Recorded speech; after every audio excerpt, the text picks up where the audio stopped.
those 5 breweries that you can taste over there are Lone Stone, okay, that was hard.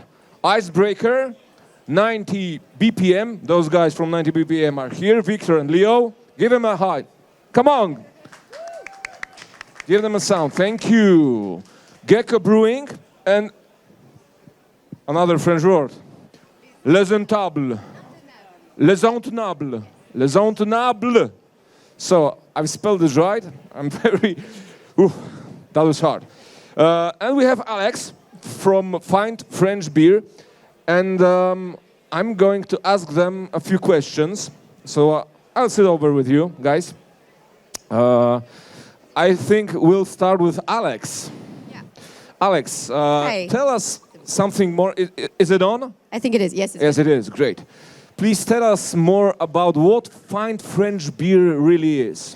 So, Fine French Beer was born after we did a few festivals last year, traveling around internationally.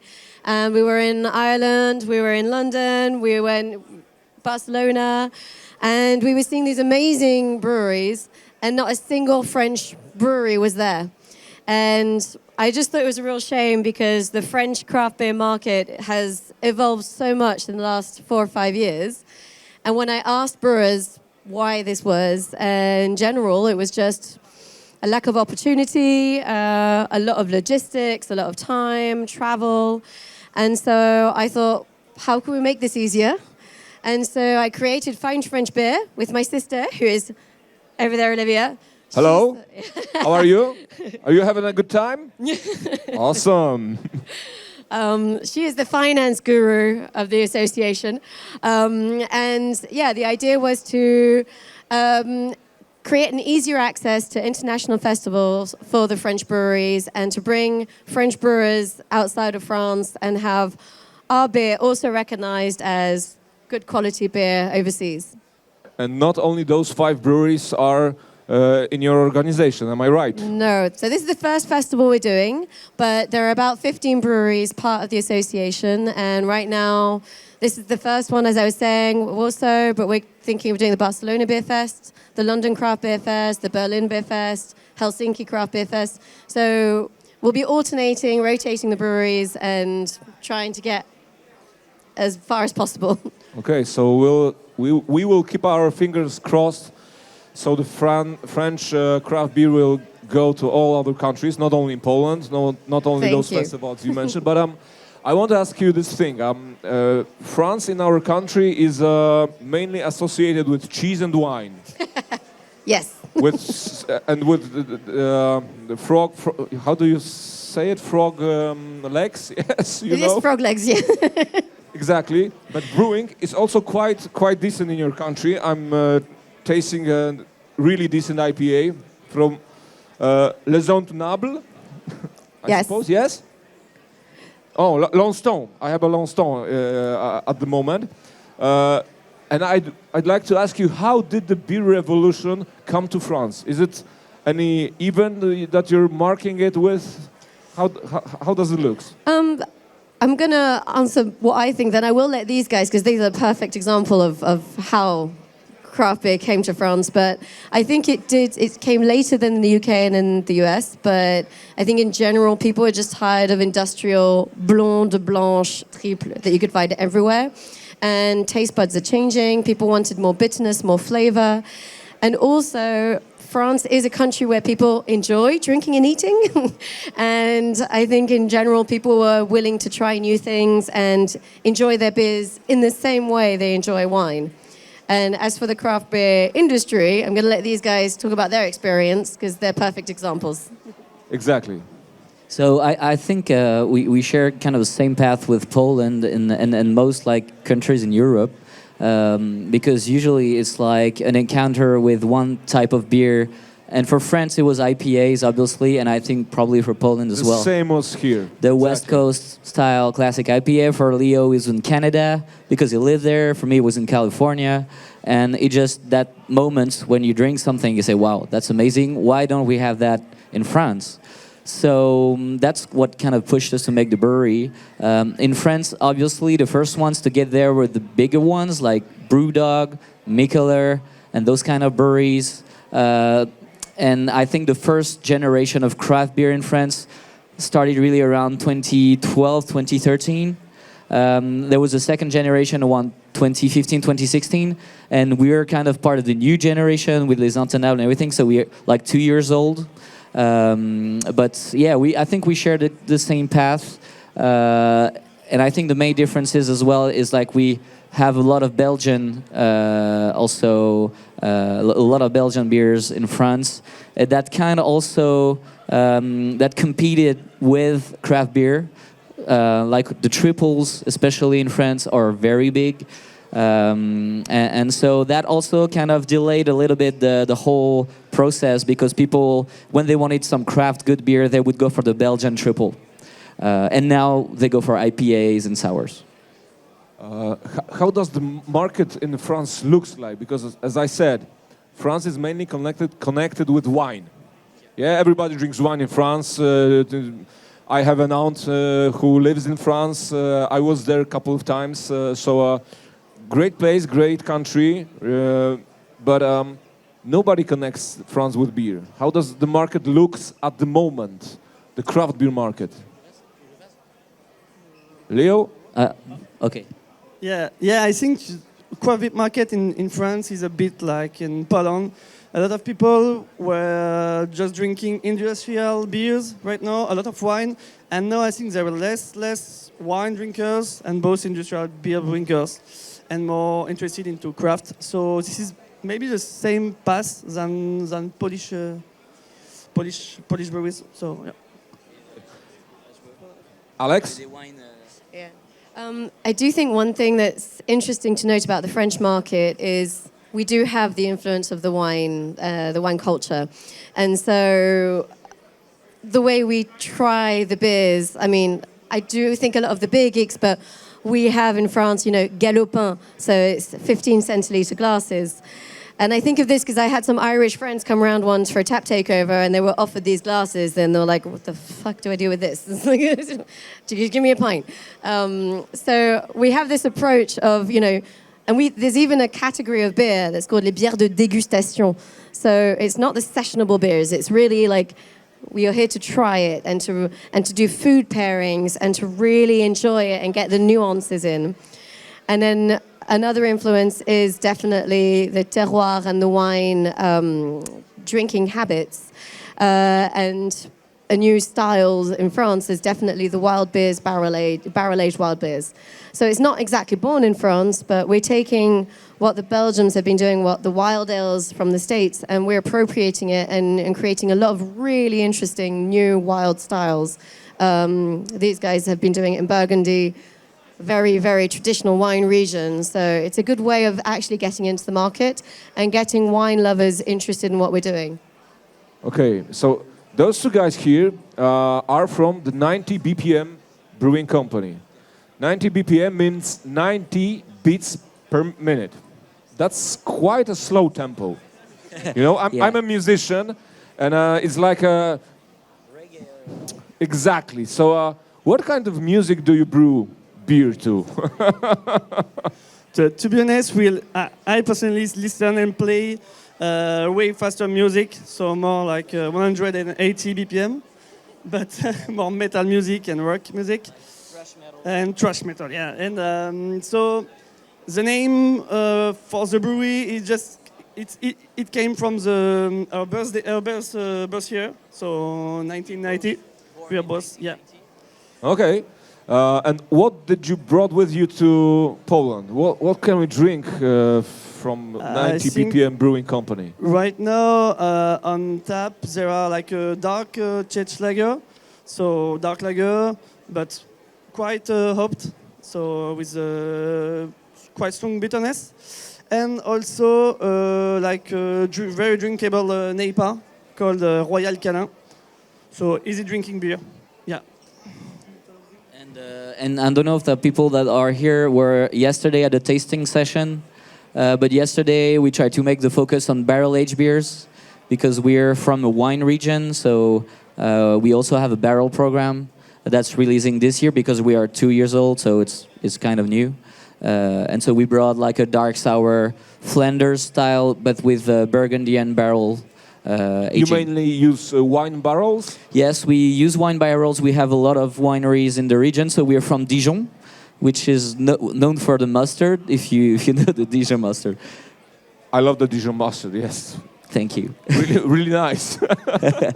And but also it's the starting point of the Burgundy trail, like wine trail. And if you go south, you have Romanée-Conti, Nuits-Saint-Georges, Gevrey-Chambertin, blah blah blah. And you have like 2 hours of roads, and then you end up in Lyon, which starts the Rhône Valley wine region. And so we have a lot of winemakers. Mostly the new generation, like the older generation, are very narrow-minded. They don't want to talk about wild ales. They just want to make clear, clean wine. But the new wave of natural winemakers are like really interested of like ciders, wild beers. And so we're starting to work with them and try to find an identity, like what is it like to have a beer for Burgundy that is different from like lambics or wild ales in the US or Grodziskie in Poland, for example. And what beer style do you prefer to brew? What do you like to brew mostly? I think I'll talk for both, but I think we are big fans of Czech style lagers. So we have a Pilsner brew with Saz and Styrian Golding hops. But that's the beer we sell the least. But that's the beer we like the most. And I don't know about you, Leo. No, pretty much the same. But actually, what we like and love to brew is what we like to drink. So yeah, mostly lagers, Pilsner is a good answer, yeah. Okay, so you mentioned that the Czech lagers don't sell a lot in France, okay. So what does sells in France?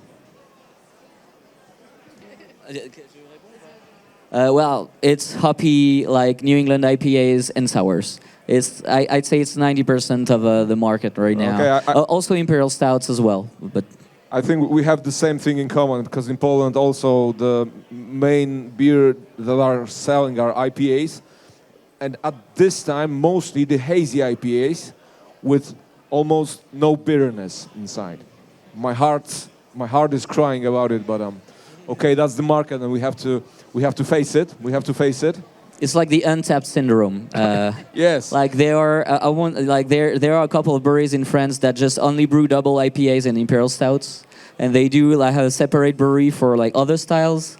And what I really like about Poland and the Polish craft beer scene is that here you can get anything from lagers to double, triple IPA, crazy pastry sours, but all in one brewery, even wild ales. So yeah, and I think, well, Untapped as an app has been a huge influence in the US and also in Europe. So that definitely influences people as well. But I mean, that's part of the game. And I mean, it's good to have a hazy IPA every once in a while. That's the market. That's the market. And I'd like to ask you about French beer gigs. You have some beer gigs in France, I suppose. I suppose you are a beer gig. You're a beer gig. You're a beer gig.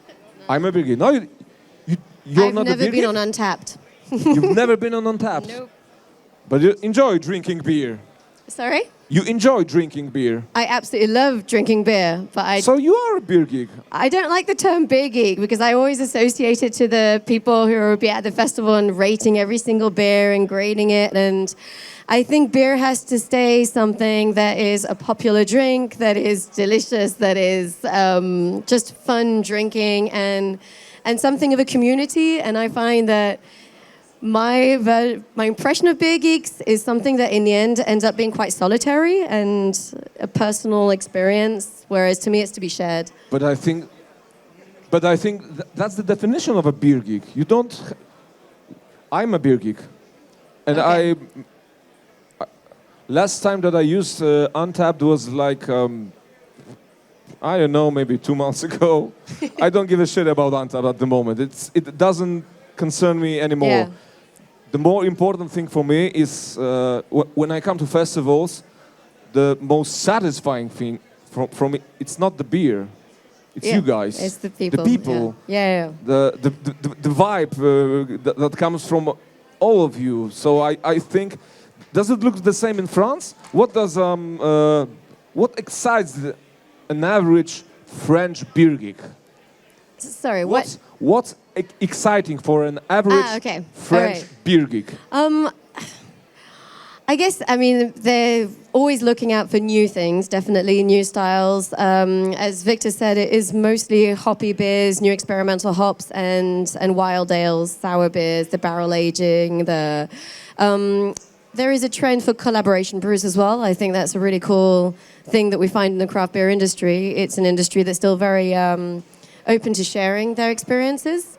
And definitely in the French beer market, I find that all the breweries are still very much in a collaborative mode, and everyone helps each other out. Different influences that cross over through collaboration brews. Don't know if you think of anything else. I think also one important thing is that we're very close to Belgium. And so a couple of years ago, people would just drive to Cantillon, like the beer geek would.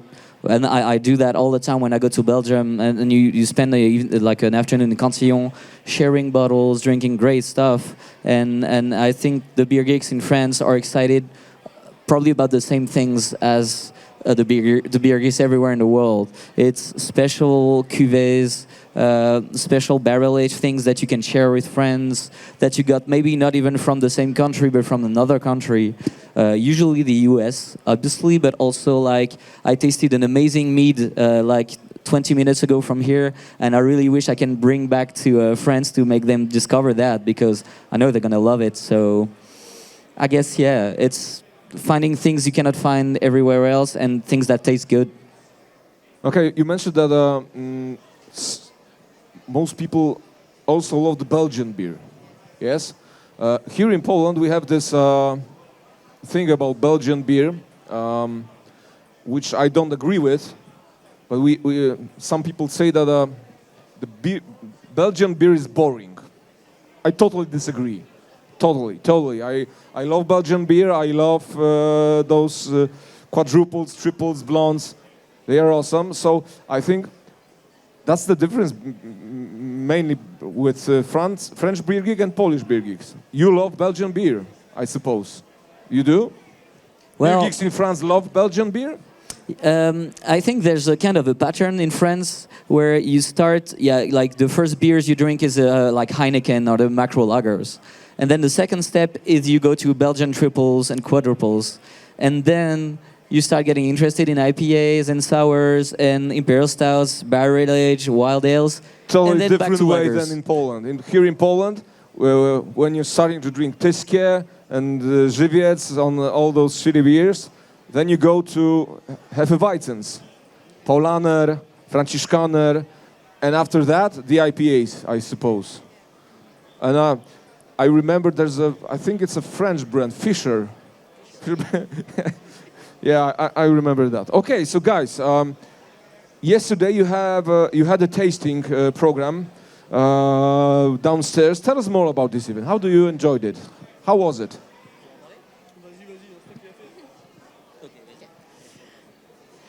It was really great to see the reaction people had to the different styles. So we had 5 brewers that gave 5 very different beers to taste.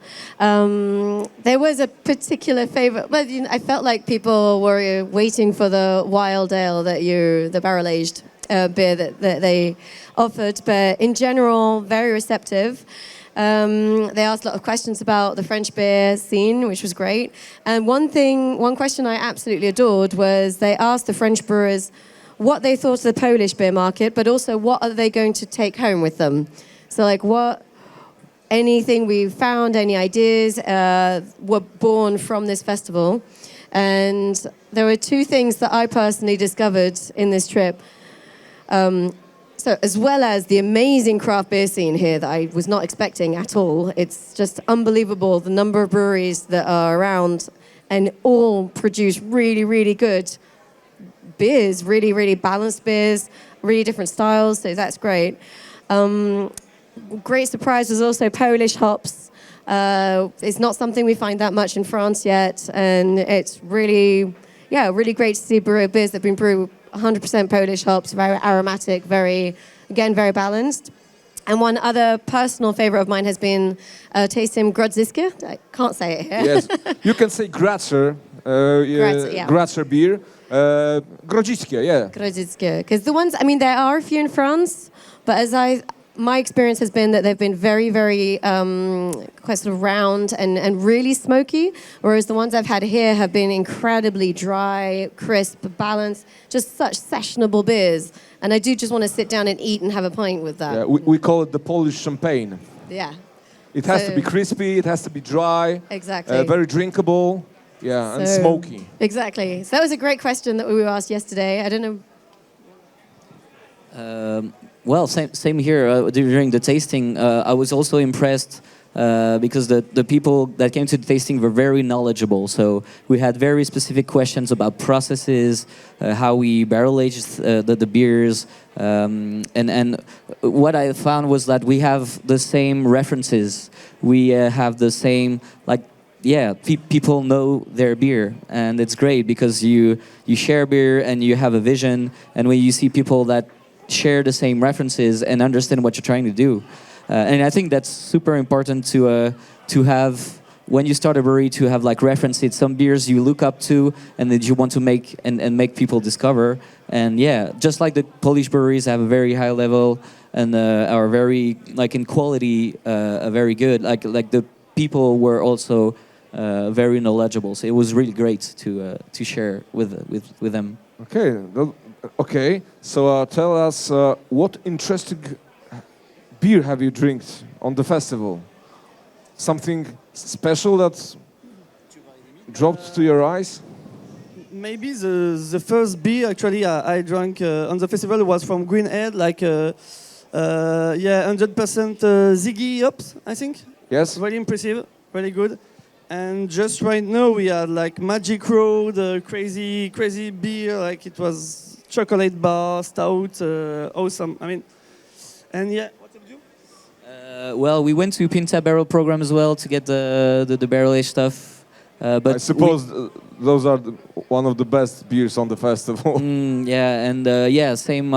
The Polish hops, really love the things from Monsters. Like, I mean, almost every brewery we tried, it was good. I mean, there was nothing bad. That's really impressive. In France, you go to a festival, well, if you don't know really which breweries you want to go, there you might have some good chance to have like some couple of bad beers. And that wasn't the case for us, so we were lucky. But from lagers to crazy ice distilled imperial stouts, there's everything. So we're happy. Alex, we know that you love Grodziskie, but something else that have you tried here on the festival? Well, I mean, as I said, the Grodziskie, and then, the 100% Polish hop, that was, to me, that's the one I'm definitely going to remember because it's a hop I didn't know. Otherwise, it's going to be very sort of politically correct, but that's the impressive thing for me is that every single beer has been really good. Like, I can't think of the Pinta Barrel Age, yes. Just everything's been really, really great. And great non-alcoholic beer also at Marienstadt. Again, hard style to produce, but they had an amazing non-alcoholic beer that I've been drinking quite a bit of. And how does the non-alcoholic beer market looks in France? Because in Poland, it's enormous at the moment. We have like dozens of non-alcoholic beer at the moment on our market. How does it looks in France? It's a market that's starting to evolve. It's still not enough, I think. Everyone always thinks, there's not enough non-alcoholic beers on festivals. I was really happy to see all the little blue lights around here. Because when you do 3 days of festivals, you do need a few non-alcoholic ones. So it's starting. One thing that's being developed in France more, actually, is hoppy waters. So 90 BPM have done one, and more breweries are doing that because I think people do love the taste of the hops and the bitterness, and it's something very different and refreshing. It's very, very healthy because I do think to have a good non-alcoholic beer is a hard thing to create, especially for a small craft brewery. So yeah. And I think one of the big differences with France is in France, the non-alcoholic beer is really from the big breweries like Heineken, and they've been going like really massive on advertisement on those. But like it's almost impossible to find a non-alcoholic craft beer. I think it's mostly because the breweries are not equipped for producing good like non-alcoholic beers. So we decided not to produce one because we didn't have the equipment. But we did a hoppy water, which was like a start for us. And I know a couple of breweries, like in Paris, Faux, for example, that tried to make a non-alcoholic beer, and they just sold it at the tap room, and it stayed on tap forever. Like people, I think, like have not shifted, or maybe we don't have the right non-alcoholic beers to make people interested. Because like you made me taste a lot of different non-alcoholic beers that were really nice, but it's super difficult to do. So I think we have some work to do on those. Okay, so I'll keep my fingers crossed for more craft non-alcoholic beer in France. And tell me, guys, is there anything that you are going to take back with you to France from Poland, from this festival, from drinking this beer from Poland? Yeah, first thing maybe is we just talked with the guy from Magic Road about ice distilled beer. So basically they just concentrate the beer, and we really like the process, so from keg to keg. So something we're gonna steal, I think, from Poland. And maybe also Polish hops, actually, for collaboration, maybe later collaboration with Polish breweries. We're gonna make a collaboration on Monday with Pinta. So maybe for the collab in France, it's gonna be with Polish shops. I hope so. Okay. Great. Victor, anything else? Well, no, totally agree. The hops and some processes like the ice distilling, like we have some ice box a little bit in France, but the process, at least from Magic Road, is a bit different. And I think it's very interesting. It's definitely going to be something we're going to try, along with Polish hops for the collabs with Pinta and Funky Fluid that are planned. So, yes. Alex, they said everything. They said everything. They said everything about it. Okay. So, one final question, guys. How do you rate the Warsaw Beer Festival? How do you rate Okay. this festival? To me, it is one of the best festivals I've ever been to. I think the venue, having a festival in a stadium, is just a genius idea. It's great for all sorts of reasons. Like, there are thousands of people here, but we can still move around. There's no queues at the stands. We were talking earlier on about, having sort of beers stand out at festivals. I'm very used to having festivals where at one or two stands you'll have a long queue. Here it's been great. And yeah, I have to say, the toilets. I mean, being able to go to the toilet with no queue, clean toilets, enough toilets for everyone, that doesn't happen in France. So that's been an amazing experience for me. And as I said, yeah, just the amazing array of breweries. And like at every stand, they have at least 6 to 8 to 10 taps. So there's just something for everybody. And we've been to a lot of festivals where it's been like double IPA, barrel-aged stout, double IPA, barrel-aged stout. Here it's incredibly varied, and it's been just a wonderful surprise. I don't know if they want to add anything. Yeah, I mean, that's a really nice experience for us. Like, we just came, everything was ready. We discovered a lot of great breweries. We talked with a lot of brewers, and also everything was smooth. The location, I mean, the stadium, the Legia it's great. So it's definitely in my top 3. I mean, yeah. Congrats, guys. Awesome. Nice to hear that. Leo, Yeah, you want to add anything? They say pretty much everything, but yeah, thanks for the invitation. Yeah, thanks for the darts. Actually, we love playing the darts, and yeah, very nice people, awesome breweries. So yeah, thank you so much. Thank you, guys. And everyone in front of the stage, you can buy the French beer and take it with you home, because you have some cans, you have some bowls, you can see it over here. So I encourage you to try French beer. I'm having a second glass of French beer at this festival, and it's really great, really decent. This IPA tastes and smells very hoppy, very smooth, and it's have a slightly bitterness. So yeah, really great. I also enjoyed the French beer myself. Thank you guys. It was a pleasure meeting you. Thank you. It was a pleasure talking to you. Give them a big applause. Thank you.